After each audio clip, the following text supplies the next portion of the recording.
যে আমাদের টুয়ার্ডস এখন লক্ষ্যটা কি, ফেব্রুয়ারির ফার্স্ট উইকে যাতে নির্বাচন হয়, সেইটা কোনো কিছু যাতে বিঘ্নিত না করতে পারে। কিন্তু আমি ঠিক বুঝতে পারি না, তারা তাদের কথা বলতে পারে, এটিতে নির্বাচন কমিশন বন্য রাজনৈতিক দল অন্যদের বায়াস্ট হওয়ার কি আছে।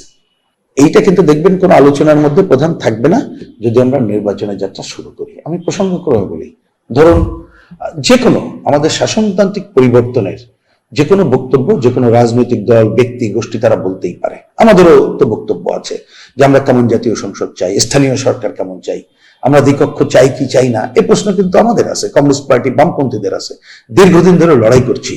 কিন্তু এই যে যখন নির্বাচনের কথা বলছি, এই নির্বাচনে কিন্তু এইগুলো প্রাসঙ্গিক আলোচনা না।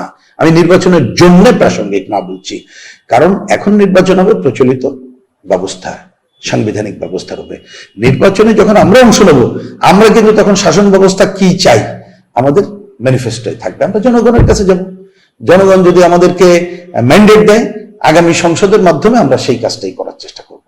বা আমরা যেটা চাই না সেটা যদি কেউ নির্বাচিত করতে চায়, আমরা তাদেরকে রাজনৈতিকভাবে মোকাবেলা করব এবং জনগণকে সাথে নিয়ে এই কাজগুলো করার মধ্য দিয়েই গণতন্ত্রের যাত্রা কিন্তু সুপ্রতিষ্ঠিত হয়ে চলে। আমার মনে হয় সেই দিকটি আমাদের নজর দেওয়া দরকার।